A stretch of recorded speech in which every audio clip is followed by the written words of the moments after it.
are They're leaning in. Or what? They're leaning into woke. Hardcore. They're petrified Yeah. of some kind of backlash. I mean, you see with Disney now. I mean, Disney, one of the most gay-friendly companies that we've had in a very long time. What happens when a studio that built its empire on hand-drawn wonder finds itself tangled in the very controversies it set out to charm? Disney's live-action Snow White remake ignited a perfect storm of pre-release backlash, casting controversies and box office woes. In the age of hyperspeed social reactions, even subtle tweaks to a beloved classic can morph into full-blown culture war flashpoints.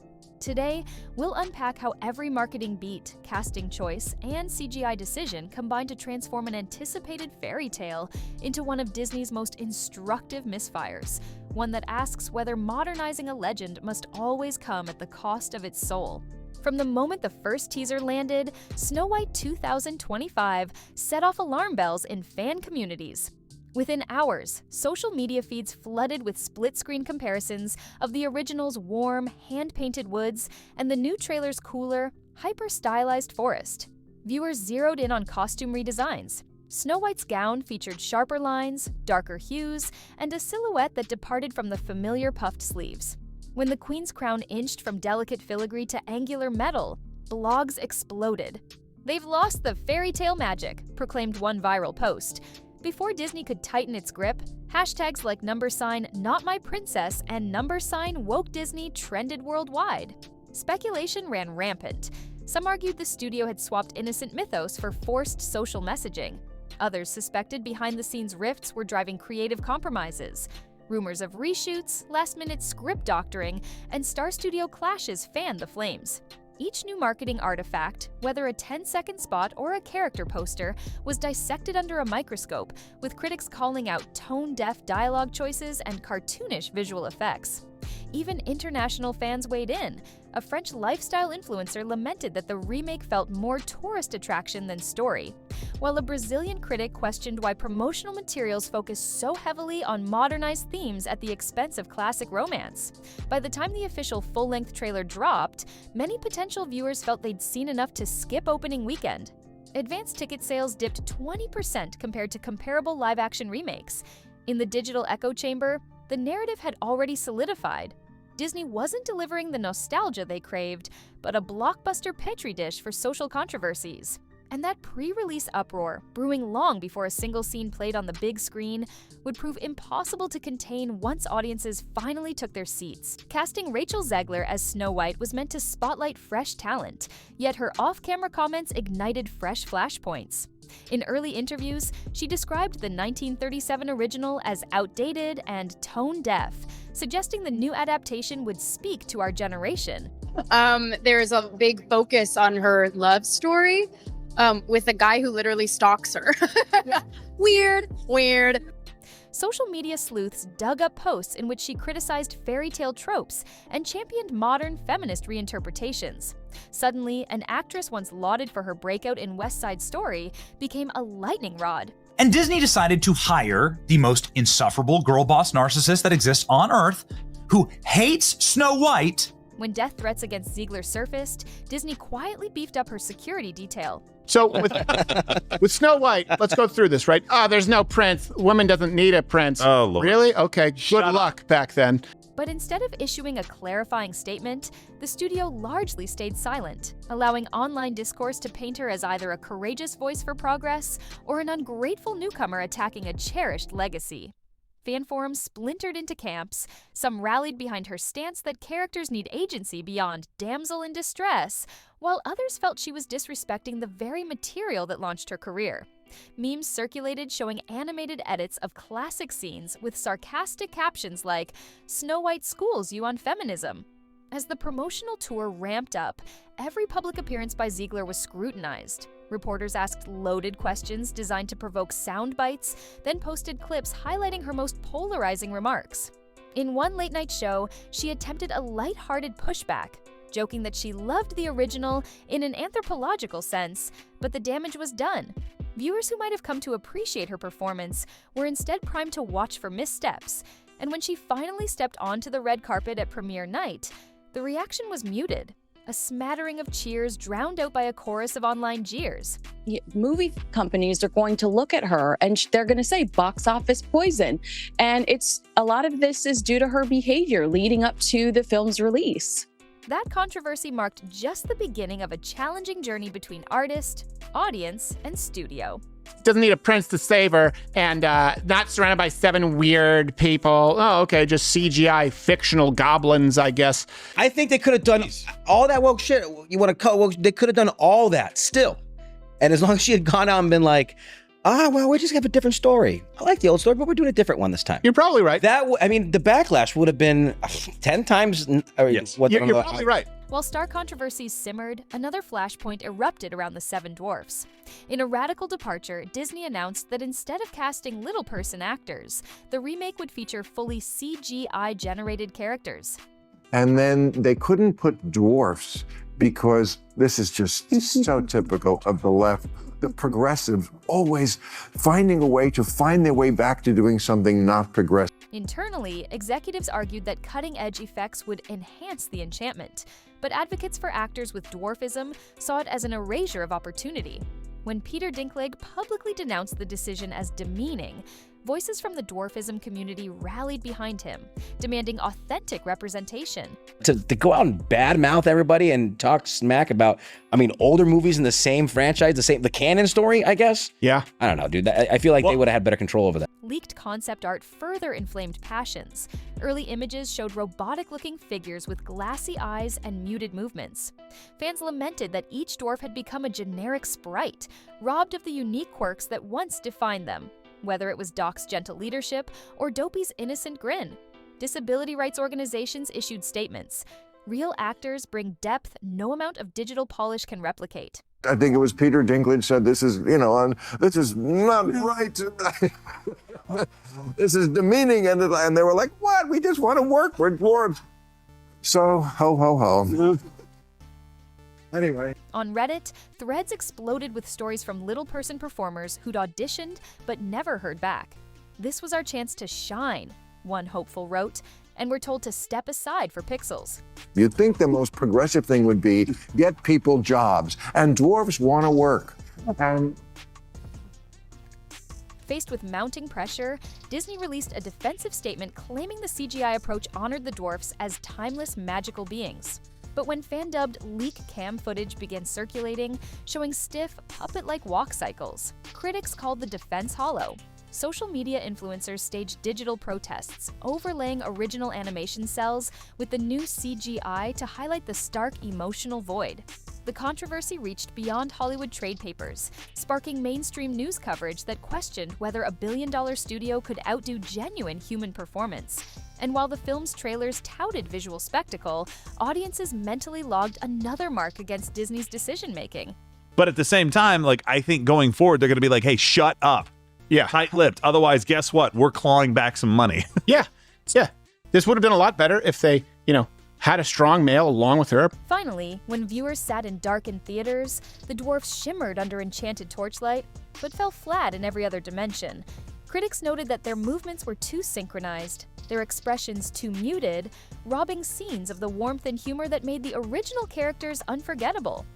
In the classic animated film, each dwarf's voice and gesture conveyed a distinct personality. Here, their dialogue echoed in cavernous CGI sets, sounding more like automated announcements than lively banter. Beyond the dwarfs, the film's broader reliance on digital wizardry felt dissonant. The forest sequences, once brimming with hand-drawn charm, where friendly creatures guided Snow White, were reimagined as hyper-real vistas filled with glowing flora and ominous shadows. While visually arresting, these effects lacked narrative purpose. Animals became background spectacle rather than active companions. The Queen's castle, with its towering obsidian spires and reflective surfaces, looked like a premium theme park installation, dazzling to behold, but devoid of symbolic weight. Reviewers drew contrasts in their write-ups. One noted that even the evil queen's overwrought dialogue was drowned by echo and reverb. This girl took the money and then decided that she wanted to go out there and, you know what, I'm going to take my stand. Well, you should have made that stand before you took the money to promote a film, because that's not in line with your job description. A byproduct of digital acoustics overriding performance nuance. Another pointed out that every major emotional beat, whether Snow White's moment of vulnerability or a dwarf's flash of humor, felt punchless, as if the technology absorbed the film's heartbeat. Social media posts captured audience reactions. One tweet quipped, "I came for fairy tales, not a CGI tech demo," while a video essay lamented that Disney had traded soul for spectacle. By the end, viewers were left appreciating the technical ambition, but mourning the loss of genuine human connection, a disconnect the marketing hype had never fully prepared them for. When opening weekend numbers rolled in, the forecasted $50 million domestic debut fell short by $7 million. Industry trackers revised global estimates downward. The final tally hovered around $87 million worldwide, failing to recoup the $270 million production budget once marketing costs were factored in. In an age when China and streaming partnerships can buoy underperforming tentpoles, this shortfall still left a painful dent in Disney's quarterly earnings. Advanced ticket sales data revealed the impact of pre-release negativity. Chains reported a 25% drop in preview screenings compared to similar live-action titles. Analysts pointed to a critical threshold. Films earning less than 30% of projected advanced sales almost invariably face steep second weekend declines.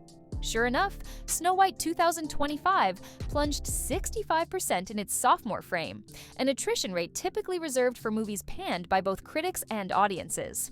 Wall Street reacted swiftly. Disney's stock dipped 1.8% in the 2 days following the release, with commentaries linking the decline to eroded consumer confidence in the brand's creative direction. Right. I think this is their policies coming back to bite them. They went woke. Yeah. She went out and said stuff woke that was going to hurt the film. They couldn't come out and go against her because then you're going after somebody for saying what you say you believe. Trade publications dissected the numbers. One piece noted that global markets like Japan and South Korea, traditionally reliable for Disney remakes, underperformed by 15%, suggesting the controversies transcended cultural boundaries. Streaming pre-licensing deals reportedly came in at lower than expected rates, as platforms balked at paying premium fees for a film saddled with negative buzz. For a studio that often relies on tentpole successes to offset riskier ventures, this bombshell spelled more than a singular misfire. It raised questions about whether live-action remakes still offered a dependable path to profit. And as Disney's CFO prepared next quarter's budget, the lessons from this box office stumble would be impossible to ignore. Critical response to Snow White 2025 underscored deeper cultural tensions. Reviews clustered around a common thread. The film's technical prowess was undeniable, but its heart felt missing. A hollow spectacle, wrote one prominent critic, designed to tick ideological boxes over timeless storytelling. Another lamented that Disney appeared so intent on modern messaging that the fairy tale core was sacrificed. These critiques rapidly fed into broader debates on social platforms. On the right, commentators decried the remake as proof that Hollywood was too woke to succeed, while progressive voices defended Disney's attempt at inclusivity and praised efforts to reframe classic gender roles. In podcasts and YouTube panels, pundits dissected every line of dialogue, debating whether Snow White's newfound assertiveness constituted genuine character growth or mere box checking. Our primary purpose is to entertain, and where we can entertain responsibly, obviously we try to do that. We try to have a positive impact on the world, but the first thing we need to do is entertain. Former Disney animators weighed in, warning against prioritizing political symbolism over narrative cohesion. Animation thrives on emotional subtlety, a nuance lost in grand statements.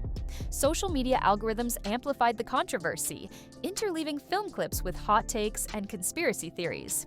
One viral TikTok claimed the remake was a corporate mandate to indoctrinate youth, while a counter video spotlighted on-set interviews where cast members emphasized thematic depth and social responsibility. As polarizing as these debates were, both sides agreed on one point: Snow White 2025 had become less a cinematic event and more a referendum on culture war fault lines. Jonah Platt, whose father helped produce the latest Snow White film, had some very harsh words for star Rachel Zegler. For context, Variety wrote a report recently titled "Inside Disney's Snow White Fiasco: Death Threats, Beefed Up Security, and a Social Media Guru" for Rachel Zegler. In the process, Disney's brand equity, once synonymous with universal family fun, found itself under unprecedented scrutiny. So even though woke in some sense feels like it's dead, it still has to run its course through the system. The ghosts have to get out of the machine in essence. Audiences left theaters not only critiquing a film, but questioning whether the studio still understood the alchemy that had made its classics endure. The controversies surrounding Disney's Snow White remake show that we are still in the thick of the culture wars. Oh, have we been following the Snow White? Actually, the first I'm hearing of this. In the aftermath, Disney stands at a pivotal crossroads. Internally, executives reportedly convened roundtable sessions to parse what went wrong, from marketing missteps to creative overreach. Industry insiders suggest future live-action adaptations will prioritize measured evolution over wholesale reinvention. Scripts may undergo additional focus group testing to gauge audience emotional response before trailers ever begin editing. Casting announcements might come paired with negotiated media training clauses to avoid unscripted controversies. Technical teams are reevaluating the balance between digital and practical effects, with one leaked memo urging art directors to capture human imperfection, not just pixel perfection. Meanwhile, few major projects will risk entirely replacing human performers with CGI, particularly where representation concerns are involved. Sources hint that Disney will restore dialogue approximating the original's warmth and reintegrate practical creature work alongside digital enhancements to preserve authenticity. Yet despite these course corrections, the drive to stay culturally relevant remains a corporate imperative. Disney's broader strategy appears to be a two-track approach: incremental updates in legacy franchises and bolder reimaginings reserved for new intellectual properties. The studio's leaders believe that audience tastes are bifurcated. Some crave nostalgia's comfort, others demand fresh perspectives. Navigating that divide in a polarized media landscape will define Disney's next chapter.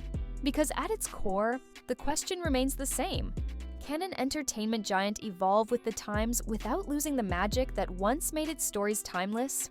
The tale of Snow White 2025 is more than a story of feathers hitting the fan. It's a case study in brand stewardship, creative risk-taking, and the perils of underestimating audience attachment. Fans don't merely consume fairy tales, they carry memories of childhood wonder. When corporate decisions strip away familiar comforts, whether through contentious casting, overreliance on CGI, or muted communication, the magic erodes. Disney's next challenge isn't just recouping box office losses, it's rekindling trust with millions who grew up believing in the power of a simple, heartfelt story.